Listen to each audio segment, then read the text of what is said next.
reality sets in, and we're here.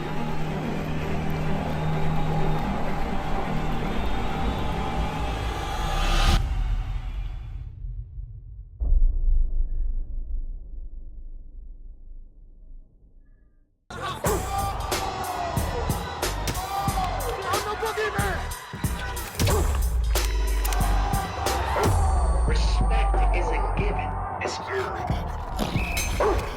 In blood. Boxing King Media, Big Shane Fury here at the O2 Arena.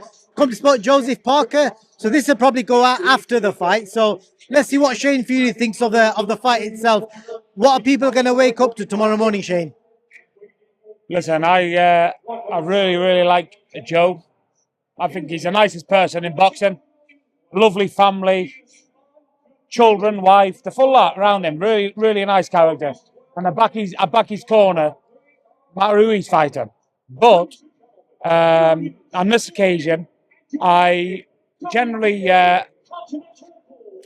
think I'm backing Joe on a 6 to 9 round stoppage. No one's managed to stop Fabio yet, and if anything, it's always been the other way around. Is he going to be able to avoid that 1 second of perfection from Fabio Wardley? Well, listen, that's why we're all here, isn't it? Fabio Wardley is a good fighter, great fighter. Listen, he don't lose hope. And listen, people saying he's, Joe's, what is it? There's no chance he can outbox Joe. But listen, Fabio Wardley can fight and can box, and he's pretty much all-rounder. And I believe he can, but we're going to see in about an hour, aren't we? Before we talk, we're going to talk to you about your own family members, starting off with your kids. How's your kids getting on? How's little Shane getting on? Listen, Shane's doing well. Shane, listen, they're only babies, they're only children. Shane started off hard. He fought the 3 best lads in the country without having a fight. And he done well, but he's had a few more fights now. But there's another one. John Boy, which I believe is very good. I think he's talented. No, he's my son. I train him. But I think he's the smallest Fury about, but he's got a bit of talent. I think he's good. I thought you meant John Boy's son, John Boy. Well, he's training with Tyson. I'm not actually seeing him for a bit, but yeah, they're all coming on, but no better than anyone else. And then obviously your brother Tommy, I'll build it up slowly. So your brother Tommy, any news on him? I've seen he's he's getting himself fit, doing all sorts. Do you know what it is? Everyone seems to be. You don't have to be a boxer these days to keep yourself fit. And Tommy at the minute is in Dubai. So I don't know. I'd be lying to you if I knew what was coming up with him. But I'd imagine whatever does come up with him will be big. But I couldn't tell you anything. Last time I spoke to you about Tyson, you said, you don't want to see him fight again. You feel like he's accomplished everything. There's rumors back and forward. Obviously, we don't know whether he's going to come back or not. But he did an interview the other day and he said, basically, I've got everything I need in life. So, but we don't know with Tyson because he might change his mind tonight. Where do you stand with it still? Listen, I actually like that interview. What you're saying, what everyone's saying. He's got everything. He's achieved everything. And me personally, what don't get anything out of it. I'd like to see him retire and do his job, but he's training 2-3 times a day. And he's probably not doing that for no reason in the back of his mind. So, listen, he's in good shape. Whether he's still got or not a training camp will tell. But from his last fight, he still had it. Usyk's probably one of the greatest heavyweights ever at the minute. And whichever the haters or the lovers or whichever way you want to look at it, flip the coin, whether it lands heads or tails, and that's who won them 2 fights. So the greatest man ever to do, which is Usyk at the minute, and then Tyson to come at tails, the 2 fights. He's not done too bad. And on the last performance, he didn't show any signs of sliding. So we'll see. But my opinion, listen, whichever way anyone wants to sugarcoat it, Spencer, fucking Frank Warren, Tyson, whoever wants to sugarcoat it, Tyson's necking what is he, 37 now, is he, Tyson? He's 37-year-old. So it's like Tyson said when he fought Klitschko, it's a young man's sport. So my thing is, I've got no problem if Tyson wants to come back and fight Joshua. Klitschko, fucking Klitschko, what am I on about? Usyk. He really wants Usyk. I got no problem with that. But do you know when they come and fight the young guns, it is a young man sport. So if the fight is to come back and fight people of his own era, that's fine with me. But I wouldn't want him to see. Wouldn't want to see the young guns. I think your dad did an interview where he talked about the training setup. If he does come back, what's your thoughts on Tyson's training setup? No idea. That's down to Tyson. No idea. I don't actually know where Tyson is. I've not seen him since the last camp. Last camp was all right. The fight night was good. Don't know where he is. Do you know?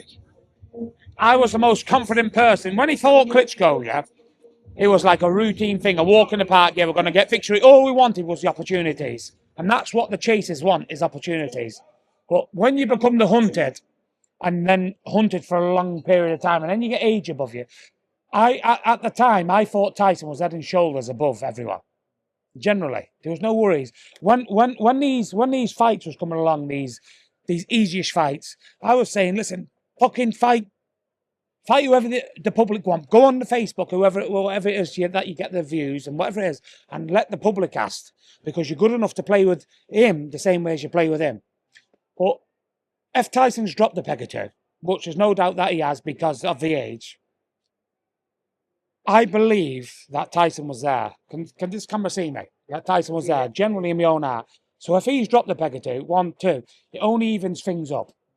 So from being super confident at the best and being head and shoulders, for my opinion, above everyone else, if he has dropped the peg or two, it only makes things evened up, and it makes it better for the public. But in my opinion, I painted a picture to Tyson the other day, what I'm not going to go into, that I don't want it.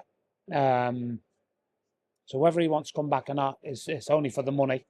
And if he gets paid enough for money, probably so. Listen, things are expensive. I had to walk right out of TGI Fridays the other day because it was too dear. Did you have the food? No.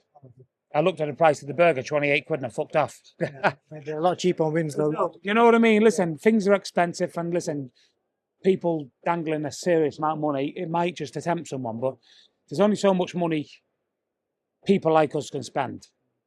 And then it goes on about generational wealth, and he's on about inheritance tax and that. But who gives a shit? Once you're dead, you're dead. Let the next man worry about that. Me, I'd be happy to just come to these boxing shows, get treated like royalty, and be happy. But it's down to him. If he wants to take the risk and do it, more than welcome. But I would only like him to fight Joshua and Usyk if he does come back. Based on Age's last performance, and if it does happen, because rumours are it may happen early next year, how do you see that fight unfolding? Rumours from who? Just online rumours, that Turkey's going to make the fight happen. There ain't no rumours. I'm telling you point blank. There's nothing happening as of yet. Unless things change dramatically, and there's nothing happening yet. But listen, AJ and Tyson will be a good fight for me. A few years ago, again, I was on the bandwagon with Tyson being head and shoulders above everyone. And we was more than confident about everything. But now, listen, if he has dropped a peg or two, it'll make a good fight. And when they do go in, it'll be a 50-50 fight. Because I haven't seen no different, because I've not been in camp. I'm not seeing anything different. As a matter of fact, I've not seen anything different for the last few years. Do you know, in the last... Growing up, what am I on about growing up? Being into Tyson's young career, Tyson never used to get sparring. He couldn't get a sparring partner. He used to pay people thousands of pounds to come and spar him. People was been sparring everyone in the world. Oh, he's a great sparring partner. He'd send them home after 2 years because he was punch bags. But in the last few years, he's been able to be able to get sparring on the street corner and that there. So I don't know if he has dropped a peg or two, but we'll see. At the minute, drop him in and we'll see who's the best man. But don't judge Tyson on what he does from here on out, because I don't know if he's the same man. I've not seen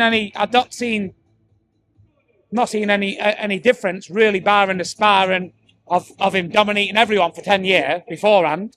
Tyson never did have a spar. No harm to Dillian White and everyone else and all these world-class fucking Michael Gerard, whatever you call him, Gerald Miller and all that carry on. Lovely men and really good world-class boxers. Tyson used to go in and fucking play with everyone. Not just them, everyone. He was outside the ring, Klitschko, however old he was, chomping from the bit, and he would have boxed a napper off Klitschko in wherever he was, because that's when he was Tyson. I've not seen him beat Tyson for the last 3 or 4 years.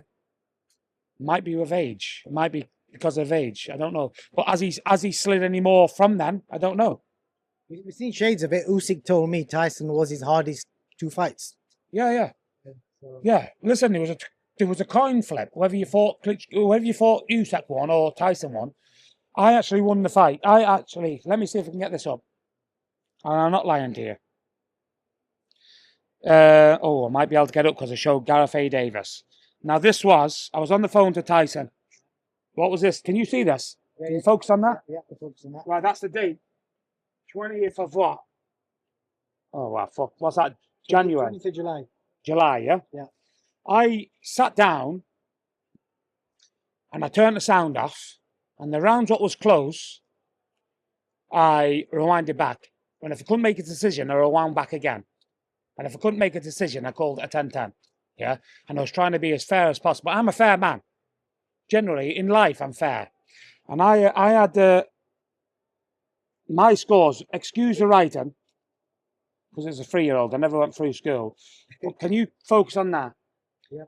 I had that was Usyk 2. On Usyk 1, I had Tyson winning by 1 round. I watched it round. Usyk 2, we had it a draw. Okay. That is my scorecards. See if people want to debate them scorecards. Debate. Listen, and it's definitely not. It's not me being biased. It was me being straight. And if I wasn't clear on the round, I'd rewind it back 2 or 3 times. It took me fucking 4 hours to watch, and that's the score I had. So on the nights, I had it different. I had on the first fight, I had Tyson. I went over to Usyk and I was giving him, really good. Listen, you put a really good effort on, really fucking brilliant man, so on.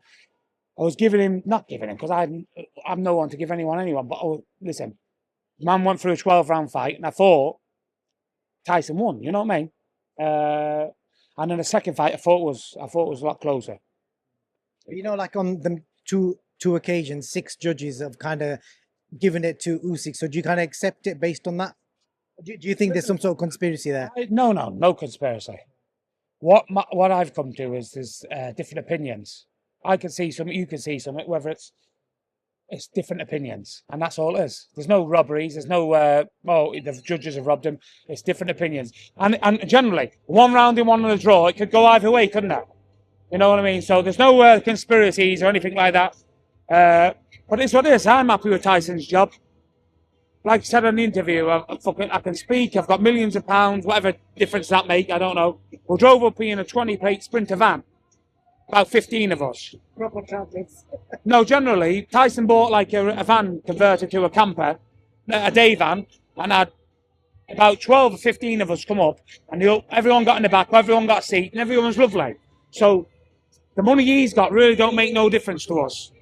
Don't make no difference to me, because I got to go out and do everything, do what I can. But the money he's got, he couldn't spend in 50 generations, the way we lives.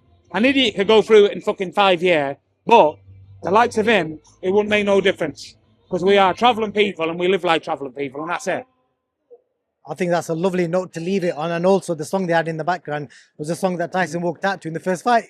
Can't be bad, eh? Can't be bad. Shane, always a pleasure catching up with you. And look forward to your lads' journeys and get people to support. What's the Jimmy Egan's gym, yeah? So Jimmy Egan's Boxing Academy. Yeah. Support the amateur shows at Jimmy Egan's Boxing Club. I tell you who supports it really well, the amateur job. Daniel Dubois. Man's a world champion. Never mind me, I'm up and down, and I go to all these because the boys are boxing and I got to go. And I don't want to go half the time, these box cups and all the fucking whatever it is. But there's a world champion now who follows his little brother everywhere. And his brother's good, by the way. And listen, you've got to give him props.